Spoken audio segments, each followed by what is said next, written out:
ఒక బంధాన్ని నాది అని మనస్ఫూర్తిగా స్వీకరించిన తర్వాత ఎన్ని కష్టాలు వచ్చినా బంధాన్ని వదులుకోవద్దు. అది ప్రేమైనా, స్నేహమైనా, ఇంకేమైనా. ఈ రోజుల్లో ఒకరు నీకు దగ్గర అవుతున్నారు అన్నా, దూరం అవుతున్నారు అన్నా కారణం నీ గుణం కాదు, నీ దగ్గర ఉండే ధనమే కారణం. నమ్మినా నమ్మకపోయినా ఇదే వాస్తవం. దీపం మీద కోపం వస్తే చీకటయ్యేది నువ్వే. ఆకలి మీద కోపం వస్తే కడుపు మాడేది నీకే.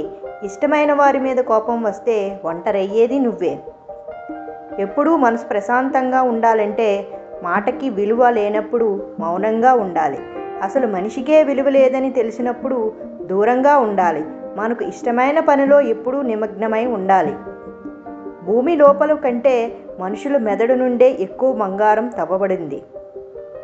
అవకాశంతో తరచుగా దురదృష్టం లేదా తాత్కాలికంగా ఓటమిగా మారువేషంలో వస్తుంది.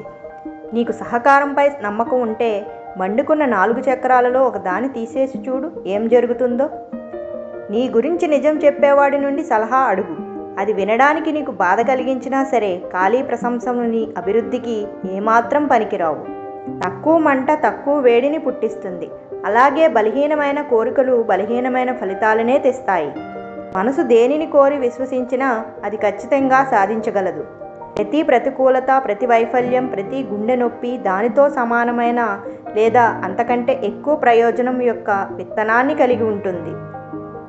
ఆగిపోయేవాడు ఎన్నటికీ గెలవడు, గెలిచేవాడు ఎన్నటికీ ఆగడు. నువ్వు గొప్ప పనులు చెయ్యలేకపోతే చిన్న పనులనే గొప్పగా చెయ్యి.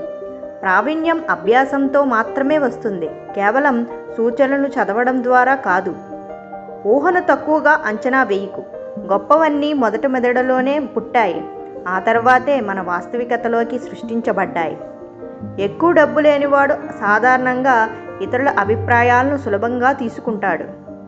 నీ మనసును ఒక లక్ష్యంపై పెట్టి చూడు. నిన్ను దాని వద్దకు చేర్చేందుకు ప్రపంచం ఎంత త్వరగా పక్కకు జరుగుతుందో నువ్వే గమనించు.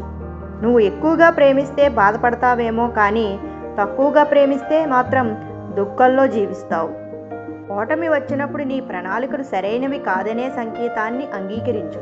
ఆ ప్రణాళికను పునర్నిర్మించి నీ లక్ష్యం వైపు మరోసారి ప్రయాణించు. లక్ష్యం అంటే గడువుతో కూడిన ఒక కళ. 40 ఏళ్ళకి నీ వద్ద డబ్బు లేకపోతే బాధపడకు. సరిచేసుకునే అవకాశం నీకు ఇంకా ఉంది. డబ్బు సంపాదించే సామర్థ్యానికి వయసుకి సంబంధం లేదు.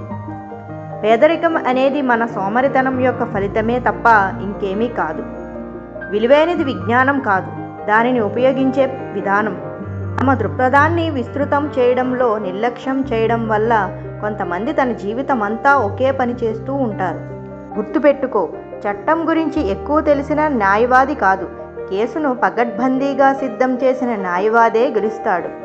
చాలామంది గొప్ప వ్యక్తులు వారి గొప్ప విజయాన్ని సాధించింది ఒక గొప్ప వైఫల్యాన్ని అధిగమించిన తర్వాతే.